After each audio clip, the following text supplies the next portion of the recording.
Spiritual channel सुसत्य वचन में आप तमाम दर्शकों का एक बार फिर से स्वागत है।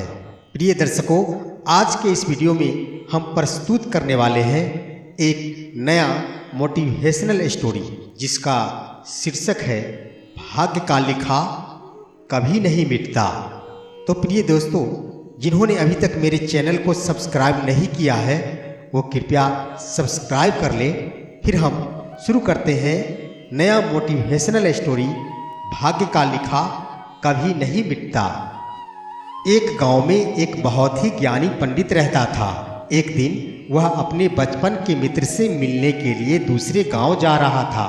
उसका मित्र बचपन से ही गूंगा और एक पैर से अपाहिज था। उसका मित्र का गांव काफी दूर था।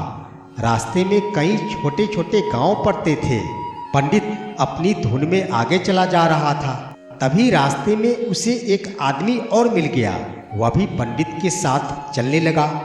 पंडित ने सोचा, चलो अच्छा ही हुआ, साथ साथ चलने से सफर जल्दी कट जाएगा।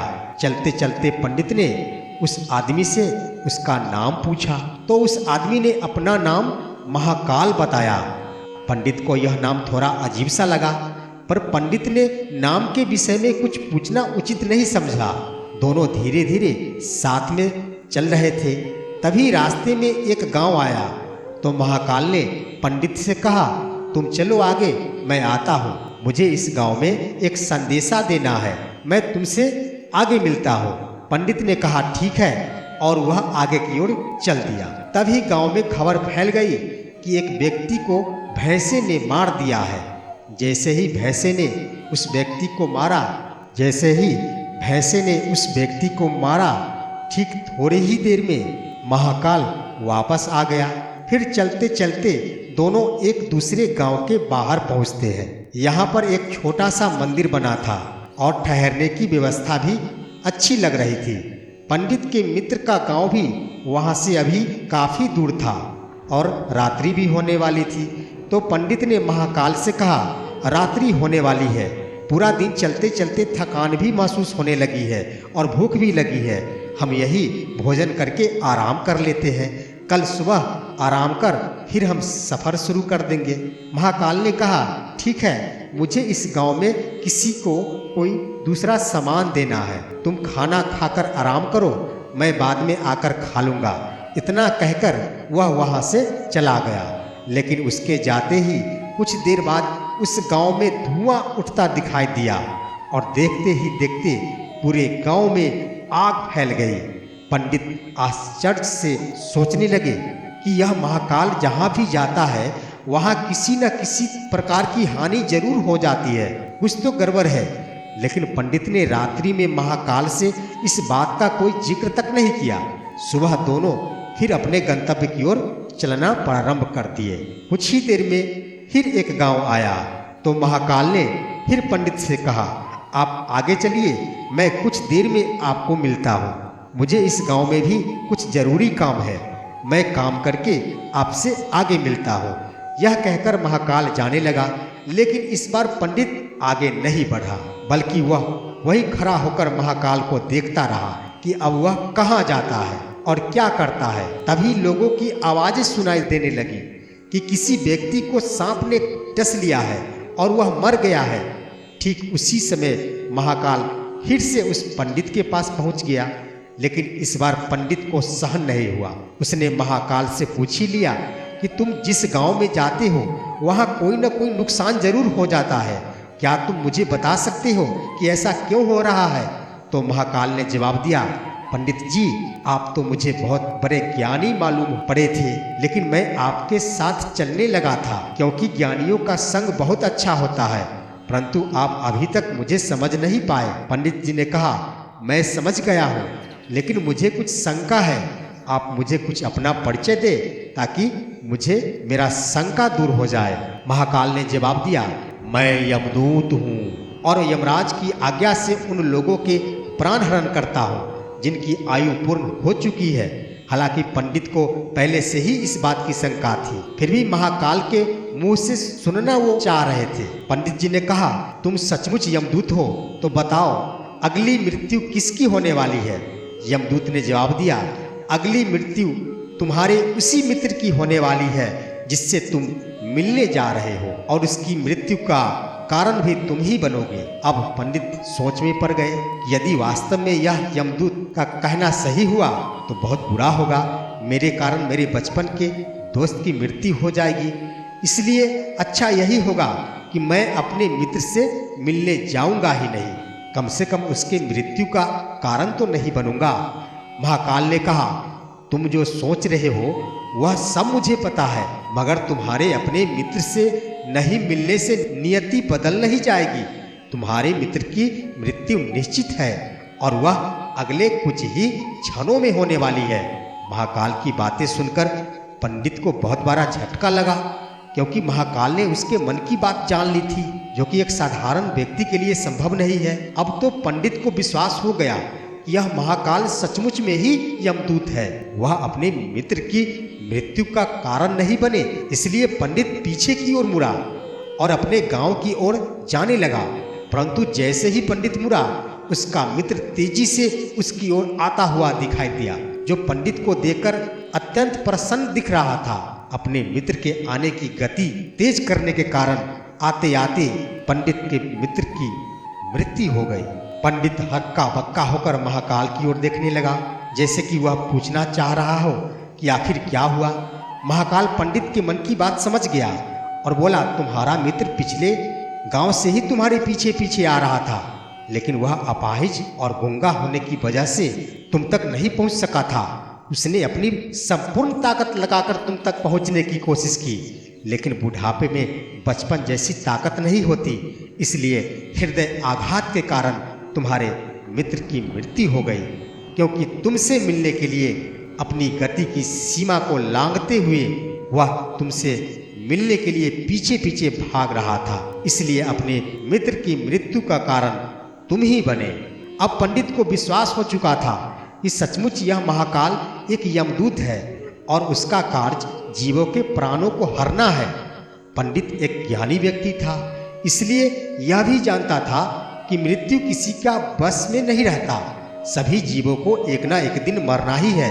यह सोचकर उसने अपने आप को संभाल लिया, लेकिन अचानक पंडित के मन में स्वयं की मृत्यु के बारे में जानने की इच्छा हुई, इसलिए उसने महाकाल से पूछा, जब मृत्यु मेरे मित्र की होनी थी तो तुम शुरू से ही मेरे साथ क्यों चल रहे थे?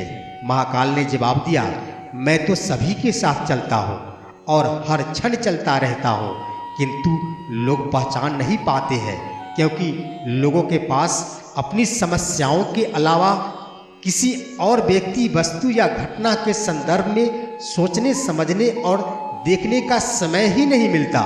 पंडित ने कहा, क्या तुम बता सकते हो कि मेरी मृत्यु कब होगी? तो महाकाल ने कहा, हालांकि किसी सामान्य व्यक्ति को यह जानना ठीक नहीं है, क्योंकि कोई भी जीव अपनी मृत्यु से बहुत डरता है, लेकिन तुम ज्ञानी हो और तुम अपनी मृत्यु को जानकर दुखी महसूस नहीं करोगे, इसलिए मैं तुम्हें बता देता हूँ कि तुम्हारी मृत्यु आज से ठीक 6 महीना बाद होगी, और वो भी दूसरे राज्य में फांसी लगने से होगी। और सबसे आश्चर्य की बात यह होगी कि तुम स्वयं खुशी से फांसी स्वीकार कर लोगे। इतना कहकर महाकाल जाने लगा, क्योंकि महाकाल का पंडित के साथ चलते रहने का अब कोई कारण नहीं बचा था। पंडित भी अपने मित्र की यथाशक्ति कर्म कांड करके अपने गांव चला गया, लेकिन कोई व्यक्ति कितना भी ज्ञानी क्यों न हो, अपनी मृत्यु की बात सुनकर दुखी तो होना स्वाभाविक है, और मृत्यु से बचने के लिए कुछ ना कुछ तो करना ही पड़ेगा, और हर कोई करता है। तो पंडित ने भी यही किया। पंडित विद्वान था, इसलिए उसकी ख्याति उस राज्य के राजा तक थी। उस पंडित ने सोचा कि राजा के पास तो कोई ज्ञानी मंत्री है, वो मेरी मृत्यु से संबंधित समस्या का कोई ना कोई हल जरूर निकाल लेंगे। पंडित यह सोचते हुए राज दरबार में पहुंच जाता है और उसने वहां जाकर राजा को सारा वृत्तांत सुनाया। राजा ने यह बात अपने मंत्रियों को बताई और उसने सलाह मांगी। अंत में सभी ने विचार विमर्श करके कहा कि अगर पंडित की बात सही है तो यह तो निश्चित है कि उसकी मृत्यु 6 महीने के बाद ही होगी, लेकिन मृत्यु तब होगी जब वह दूसरे राज्य में जाएगा। यदि वह दूसरे राज्य में जाएगा ही नहीं तो मृत्यु भी नहीं होगी। मंत्रियों की यह सलाह राजा को भी ठीक लगी। बहुत सोच समझकर राजा ने पंडित के रहने की व्यवस्था महल में ही कर दी और राजा के आदेश के बिना उस पंडित से किसी को भी मिलने का आदेश नहीं दिया गया। लेकिन पंडित कहीं भी आ जा सकता था ताकि पंडित को यह न लगे कि वह राजा की कैद में है। परंतु पंडित डर के कारण स्वयं ही कहीं आता जाता नहीं था। धीरे धीरे पंडित की मृत्यु का समय नजदीक आने लगा और वह भी दिन आ गया जिस दिन पंडित की मृत्यु होने वाली थी। पंडित अपनी मृत्यु के लेकर बहुत चिंतित था, इसलिए उस दिन पंडित डर के मारे जल्दी ही सो गया ताकि जल्दी से वह रात बीत जाए और अगला दिन आ जाए तो मृत्यु टल सके। लेकिन पंडित को स्वयं नींद में चलने की बीमारी थी और इस बीमारी के बारे में वह स्वयं भी नहीं जानता था। अतः राजा के किसी वैद्य को बताने का तो प्रश्न ही नहीं उठता। उसी रात पंडित को नींद में चलने का दौरा पड़ा। वह उठा और जेल से निकलकर अस्तबल में गया। पंडित राजा का खास मेहमान था, इसलिए किसी पहरेदार ने भी उसे नहीं रोका और न ही किसी तरह की पूछताछ की। अस्तबल में पहुंचकर वह सबसे तेज चलने वाले घोड़े की पीठ पर सवार होकर नींद में ही राज्य की सीमा के बाहर दूसरे राज्य में चला गया। इतना ही नहीं, वह दूसरे राज्य के राजमहल भी पहुंच गया और उस महल के पहरेदार ने भी उसे नहीं रोका और न ही कोई पूछताछ की। सभी लोग रात्रि के अंतिम प्रहर होने के कारण नींद में थे और वह पंडित सीधे राजा के सैन्य कक्ष में पहुंच गया जहां राजा और रानी सो रहे थे। वहां पंडित भी जाकर लेट गया। सुबह हुई तो राजा ने पंडित को रानी के बगल में सोया हुआ देखा, जिससे राजा बहुत क्रोधित हुआ और पंडित को गिरफ्तार कर लिया गया। पंडित को तो कुछ समझ में ही नहीं आ रहा था कि आखिर दूसरे राज्य में और राजा के सैन्य कक्ष में वह कैसे पहुंच गया। लेकिन वहां यह सब सुनने वाला कौन था। राजा ने पंडित को दरबार में हाजिर करने का हुक्म दिया। कुछ समय बाद पंडित को दरबार में लाया गया। जब कुछ समय बाद राजा का दरबार लगा, जहां राजा ने पंडित को देखा और देखते ही क्रोधित होकर पंडित को फांसी पर चढ़ा देने की सजा सुना दी।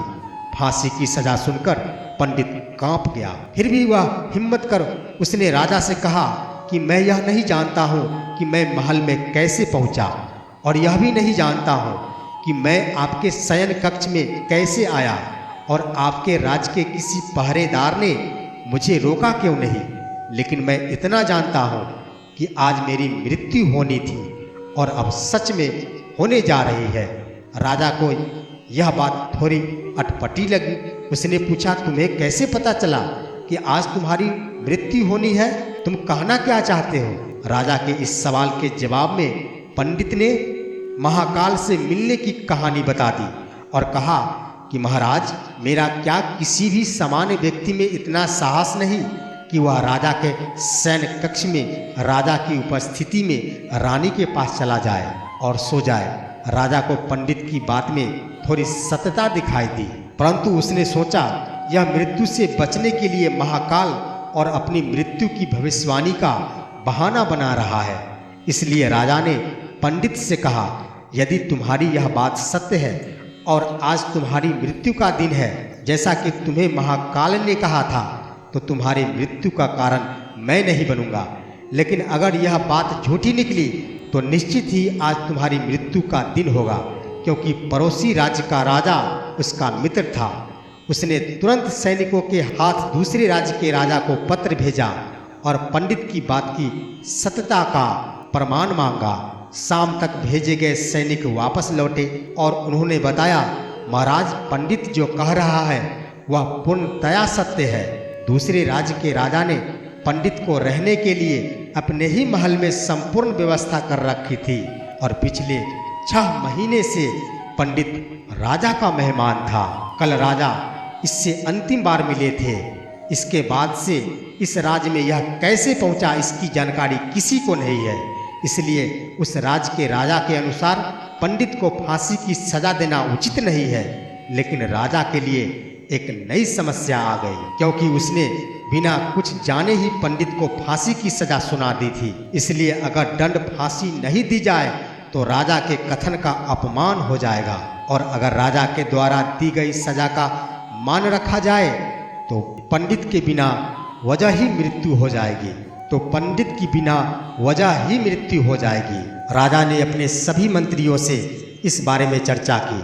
सभी मंत्रियों ने सुझाव दिया कि महाराज, पंडित को एक कच्चे सूत से फांसी लगवा दे, इससे आपके कथन का भी मान रह जाएगा और कच्चे सूत के धागे से पंडित को भी फांसी नहीं लगेगी और उसके प्राण बच जाएंगे। राजा को यह सुझाव अच्छा लगा। उसने ऐसा ही आदेश सुना दिया। पंडित के लिए कच्चे धागे के सूत का फांसी का फंदा बनाया गया और नियम के अनुसार पंडित को फांसी पर चढ़ाया जाने लगा। सभी लोग खुश थे कि ना तो पंडित मरेगा और न ही राजा का वचन झूठा पड़ेगा। पंडित को भी विश्वास था इस सूत के धागे से तो उसकी मृत्यु होगी ही नहीं, इसलिए वह भी खुशी खुशी फांसी पर चढ़ने को तैयार था, जैसा कि महाकाल ने उसे कहा था। लेकिन जैसे ही पंडित को फांसी दी गई, सूत का धागा टूट गया, लेकिन टूटने से पहले उसने अपना काम कर दिया था। पंडित की गले की नस सूत के धागे से कट चुकी थी और पंडित जमीन पर पड़ा तड़प रहा था। हर धड़कन के साथ उसके गले से खून की फुहार निकल रही थी और देखते ही देखते पंडित का प्राण निकल गया। पंडित को मरते देख रहे थे लोग। किसी को विश्वास ही नहीं हो रहा था कि इस कमजोर धागे से मृत्यु कैसे हो गई, लेकिन घटना घट चुकी थी। नियति ने अपना काम कर दिया था। जो होना होता है वह होकर ही रहता है।